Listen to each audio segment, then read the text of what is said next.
واقعہ حضرت خالد بن ولید رضی اللہ عنہ قسط نمبر 77 اپنا اسلامک اسٹوڈیو۔ ناظرین، اب اس شخص کی اپنی بہن نے اسلام قبول کر کے ایک نو مسلم کے ساتھ شادی کر لی تو اسے اپنی پہلی محبت یاد آ گئی اور اس کے ساتھ ہی ایک بڑا ہی خوفناک ارادہ اس کے دل میں پیدا ہو گیا۔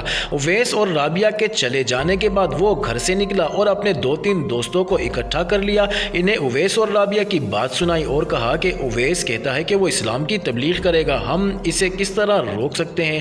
ایک دوست نے پوچھا قتل۔ رابعہ کے بھائی نے 2 ٹوک لہجے میں کہا، ہم نے آج تک کوئی ایسی کارروائی نہیں کی جس سے اسلام کا راستہ روکا جا سکتا ہے، ہم صرف باتیں کرتے رہے ہیں اور عملاً کچھ بھی نہیں کیا ہے۔ دوست اویس کے قتل پر رضامند ہو گئے اور سوچنے لگے کہ قتل کس طرح کیا جائے۔ کچھ دیر اس مسئلے پر تبادلہ خیال ہوتا رہا اور انہوں نے ایک طریقہ سوچ لیا، یہ بھی طے کر لیا کہ کون آدمی اویس کو جھانسا دے کر قتل کی جگہ تک لائے گا۔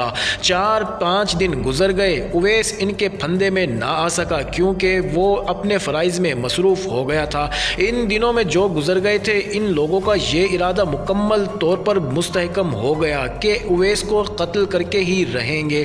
آخر ایک روز اویس اس شخص کو مل گیا جس کے ذمے یہ کام تھا کہ اویس کو جھانسا دے کر قتل والی جگہ پہنچائے گا۔ انہوں نے قتل کا منصوبہ نہایت اچھا بنایا تھا۔ رابعہ کے بھائی نے اویس کی اس بات کو سامنے رکھا تھا کہ وہ اسلام کی تبلیغ کرے گا اور اویس کو دھوکے میں شہر سے باہر لے جانے والے آدمی نے اویس سے کہا کہ 2-3 عیسائی مسلمان ہونا چاہتے ہیں لیکن وہ کچھ جاننا اور سمجھنا ضروری سمجھتے ہیں کہ وہ خود بھی مسلمان ہو جائے گا۔ اویس شام کے بعد اس شخص کے ساتھ اس طرف چل پڑا جہاں اسے قتل کرنا تھا اور پھر اس کی لاش غائب کر دینی تھی۔ اویس کے دل میں اسلام اور مسلمانوں کی ایسی محبت اور عقیدت پیدا ہو گئی تھی کہ اس نے یہ سوچنے اور سمجھنے کی ضرورت ہی محسوس نہ کی کہ یہ دھوکہ بھی ہو سکتا ہے۔ وہ اس شخص کے ساتھ شہر سے باہر نکل گیا۔ اسے یہ بتایا گیا تھا کہ یہ آدمی شہر سے باہر ایک جگہ بیٹھے ملیں گے اور وہاں بات ہوگی۔ اس قاتل پارٹی نے ہر کام یوں طے کر لیا تھا کہ یہ شخص اویس کو اس جگہ لے جائے گا اور رابعہ کا بھائی اپنے 2 دوستوں کے ساتھ وہاں پہلے سے موجود ہوگا اور کوئی بات کیے بغیر فوراً ہی اویس کا خاتمہ کر دیا جائے گا۔ اویس اس شخص کے ساتھ اس جگہ پہنچا تو وہاں کوئی بھی نہ تھا۔ اس شخص نے کہا کہ وہ لوگ ابھی آتے ہوں گے۔ دونوں وہاں انتظار میں بیٹھ گئے اور وقت گزرتا چلا گیا۔ یہ آدمی پریشانی کے عالم میں ادھر ادھر دیکھتا رہا۔ آخر اویس نے کہا کہ وہ اور زیادہ انتظار نہیں کر سکتا اور اگر یہ لوگ کچھ معلوم کرنا چاہتے ہیں تو کل میرے پاس آ جائیں اور میں انہیں کسی ایسے مجاہد سے ملوا دوں گا جو اسلام کے امور اور معاملات کو زیادہ اچھی طرح سمجھتا ہے۔ قاتل پارٹی کا یہ آدمی اکیلے تو کچھ نہیں کر سکتا تھا، نہ اسے یہ بتایا گیا تھا کہ پارٹی کا کوئی اور آدمی نہ آئے تو یہ کام وہ خود ہی کر دے۔ اس شخص نے اویس کو باتوں میں لگائے رکھا لیکن وقت اتنا زیادہ گزر گیا تھا کہ وہ خود اس شخص نے محسوس کیا کہ اب انتظار بیکار ہے۔ دونوں وہاں سے واپس آ گئے اور اویس اپنے ٹھکانے پر چلا گیا۔ میرا بھائی بہت ہی بیمار ہو گیا ہے، رابعہ نے اویس کو بتایا۔ تھوڑی دیر پہلے ان کے پڑوس میں رہنے والی ایک عورت ادھر سے گزری، میں تمہارے انتظار میں دروازے میں کھڑی تھی۔ عورت میرے پاس رک گئی اور اس نے بتایا کہ تمہارا بھائی 2-3 دنوں سے کسی ایسی بیماری میں مبتلا ہے کہ کسی سیانے کو پتہ ہی نہیں چلتا کہ بیماری کیا ہے۔ 2-3 دنوں میں ہی وہ آخری وقت تک جا پہنچا ہے اور ہو سکتا ہے کہ آج کی رات اس کی زندگی کی آخری رات ہو۔ مجھے سمجھ نہیں آتی کہ بھائی کو دیکھنے جاؤں یا نہ جاؤں۔ جانا چاہتی ہو تو میں تمہیں روکوں گا نہیں۔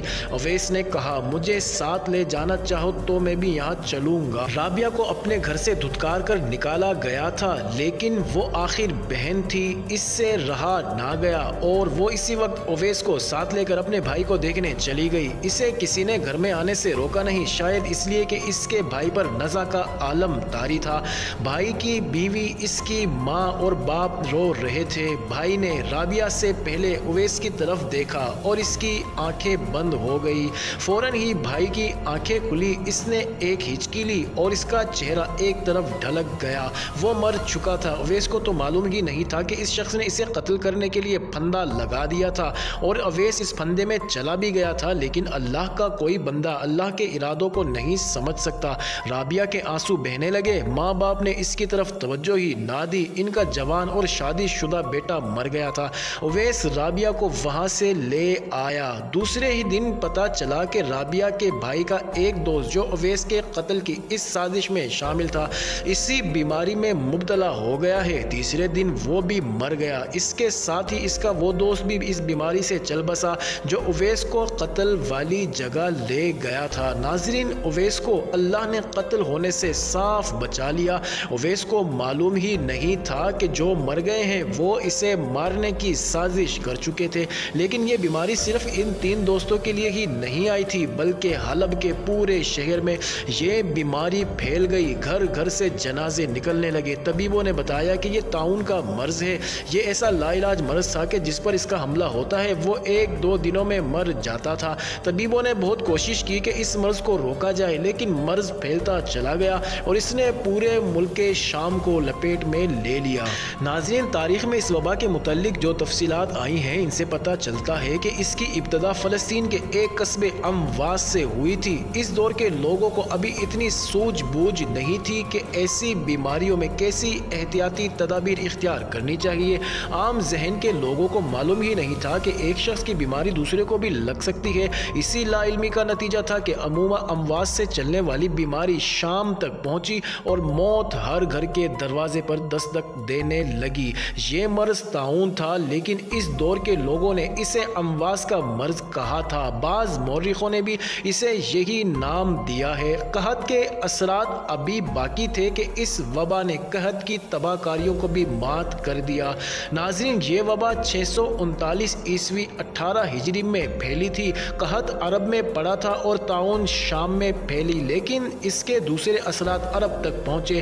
ایوان خلافت ہل کے رہ گیا۔ وبا صرف شہریوں میں نہیں بلکہ مجاہدین کے لشکروں میں بھی پھیل گئی تھی۔ اس کی خبر ہرقل تک پہنچ گئی۔ وہ بہت خوش ہوا اور اپنے مشیروں سے کہا کہ مسلمانوں کو شکست دینے کا یہ موقع نہایت اچھا ہے۔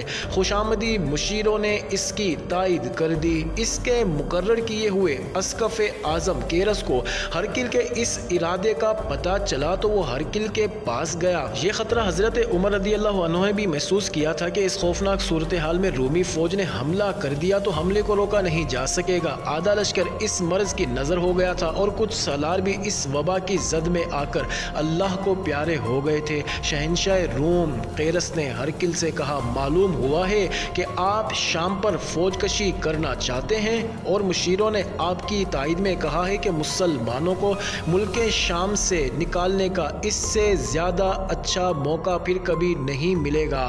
ہاں، اسقف اعظم ہرقل نے پرعزم لہجے میں کہا، شام ہی نہیں میں پورے ملک عرب کو اپنی سلطنت میں شامل کر لوں گا۔ ابھی تو وہ قحط سے نہیں سنبھلے تھے کہ ان پر یہ مصیبت نازل ہو گئی ہے۔ اگر مجھے آپ کے نقصان کا احساس نہ ہوتا تو میں بھی آپ کی تائید کرتا۔ قیرس نے کہا، لیکن آپ میرے بادشاہ ہیں اور محسن ہیں اور سلطنت روم کے ساتھ میری روحانی وابستگی ہے۔ میں آپ کو اس راستے پر جانے سے روکوں گا جو تباہی کی طرف جاتا ہے۔ اس حقیقت کو نہ بھولے کہ ہماری آدھی سے زیادہ فوج عربوں کے ہاتھوں ماری جا چکی ہے اور باقی جو بچ کر مصر میں ہے اس پر بھی ابھی تک عربی مسلمانوں کی دہشت طاری ہے۔ اگر آپ اس فوج کو طاعون سے مروانا چاہتے ہیں تو شام پر حملہ کر دیں۔ کیا اتنی سی بات نہیں سمجھ سکتے کہ مسلمانوں کے لشکر بھی اسی بیماری کی زد میں آ گئے ہیں اور یہ وبا ہماری فوج کو بھی نہیں بخشے گی؟ کل تک مجھے جو خبر ملی ہے ان سے پتہ چلا ہے کہ مسلمانوں کے کچھ سالار بھی اس بیماری سے مر چکے ہیں۔ ہرقل یہ بات سمجھ گیا اور اس نے شام پر حملے کا ارادہ ذہن سے نکال دیا۔ معزز ناظرین، جاری ہے اگلی ویڈیو، کس نمبر 78 میں دیکھنا مت بھولیے گا۔